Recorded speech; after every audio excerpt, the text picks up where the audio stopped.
Hello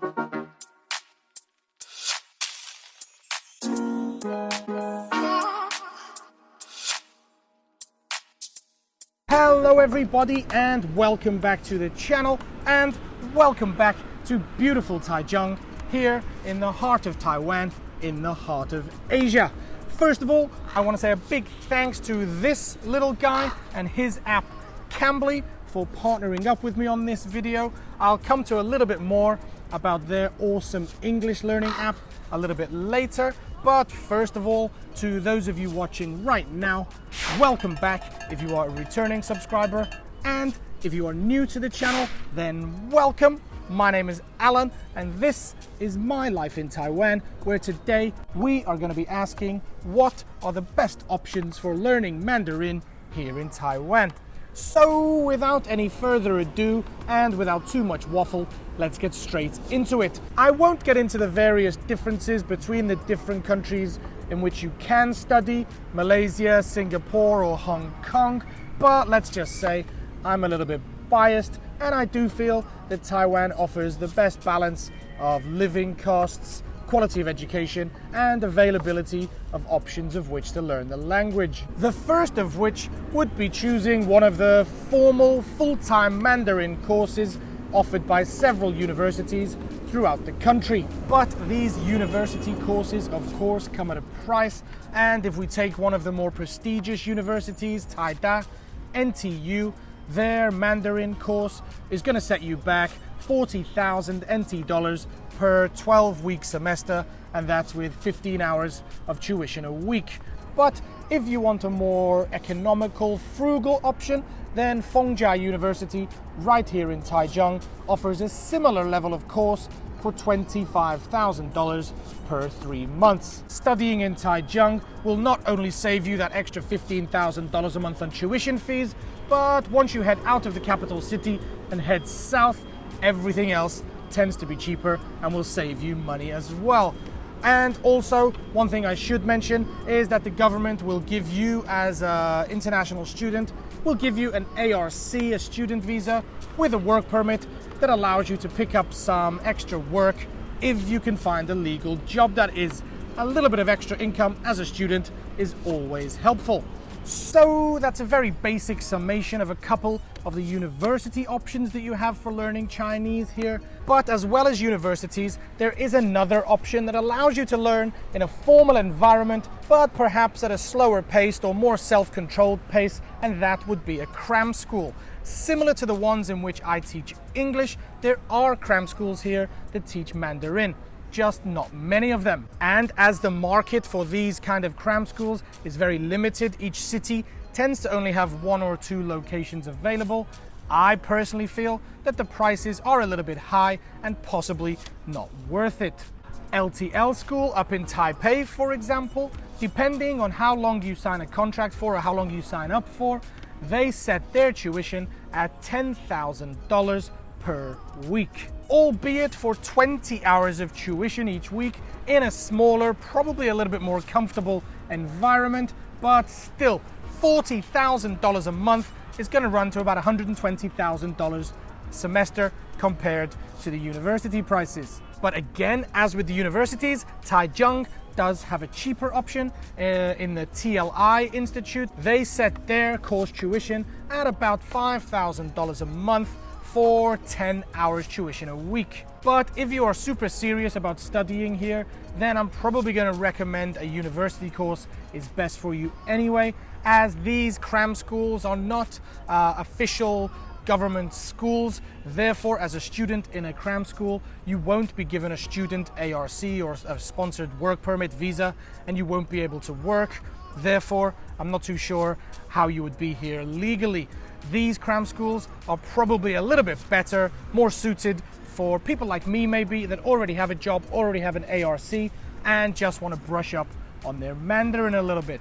So that brings me on to my third recommendation of methods for learning Chinese here in Taiwan, and as it's the free option, it's my favorite, and that is language exchange. One of the most attractive things that we have here as Westerners in the eyes of the local Taiwanese is our English ability. I know it might seem quite arrogant of me to say this, but a lot of the world are absolutely desperate to learn the English language, and the Taiwanese people are no different. And as such, they are willing to give you their time and their language in exchange for you giving them yours. And this is the method I used to pick up my foundations of my Chinese language many moons ago, back when I lived in Dongshi.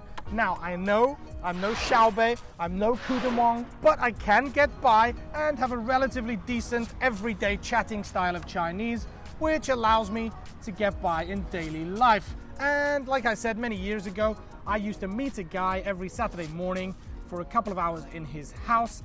What? And we would spend an hour chatting in English, where I would help him build up his vocabulary and guide his conversational skills. And then the second hour, he'd spend teaching me bupamafa, some vocabulary, a little grammar, and trying to get those tones right, which I never managed, all for free. And it's not just these official language exchange sessions in which you can build up your language. The whole country is full of people ready and willing to let you practice your Chinese on them. From that first time you utter that nerve-wracking xie xie in 7-Eleven, up to every single time you get into a taxi and answer those 5 famous questions. 我是英国人，10年多，我是英文老师，每个月补养10万到5万。没有啊，我的太太是南非人。But yes, I can't emphasize enough how much the Taiwanese people around you in daily life will be willing to help and will be so happy to see you improving your Mandarin ability. Therefore, make some Taiwanese friends. Don't come here and live in a Western bubble as many foreigners do. Incorporate yourself into the Taiwanese culture, and you'll definitely learn enough Chinese to get by, impress the locals, and more importantly, impress your family and friends when you go back home and order in perfect Mandarin at the local Chinese takeaway.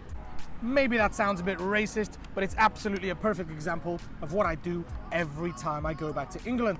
So before I summarize this video, let me say a huge thanks to this little guy, hello, and briefly introduce his app. Now, I have made a whole other video about this amazing English teaching app before, which you can check out just up here. But if you are one of the people that come to my channel to improve your English, as opposed to those that are here today to improve their Chinese, then this app, Cambly, and its thousands upon thousands of qualified native speaking English teachers can definitely help you improve your English. Cambly offers one-on-one, face-to-face English tutoring with native speaking English teachers at times that are convenient for you, the student.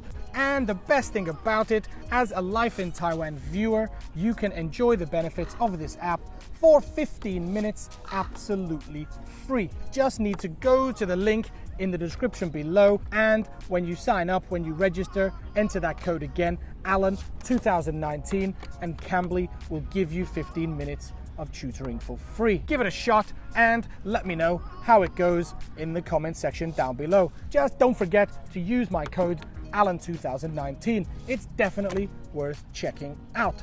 So yes, thanks to Cambly for their continued support of the channel.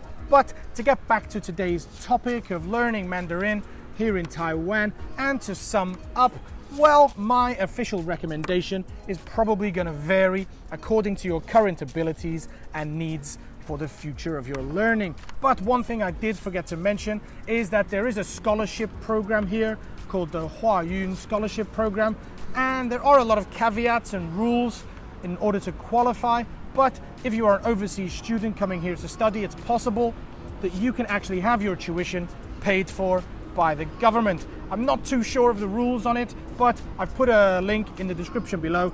Go check it out and see if you qualify. But anyway, yes, if you're a Taiwanese viewer watching this and you have any suggestions or recommendations of the best ways for foreigners in your country to learn your language, then add them to the comment section down below. Or vice versa, if you are a foreigner and you're actually in one of these programs that I've mentioned, or you're following one of the techniques that I've mentioned, then again, let us know down below of your success rate and whether or not you think your method was a good way or you think there's a different way of learning Chinese that people should know about. Also, before I go, as you are still watching to the end of the video, I want to say thanks and invite you to smash that like button if that's the kind of thing you're into, as it seems many of you just forget to do it on occasion. And of course, if you haven't already subscribed, then hit the subscribe button just underneath the video and then ring the bell next to it upon subscribing, and YouTube will make sure that you're notified of any future videos as and when I publish them. But as for now, and as always, I'll see you next time in my life in Taiwan. Peace.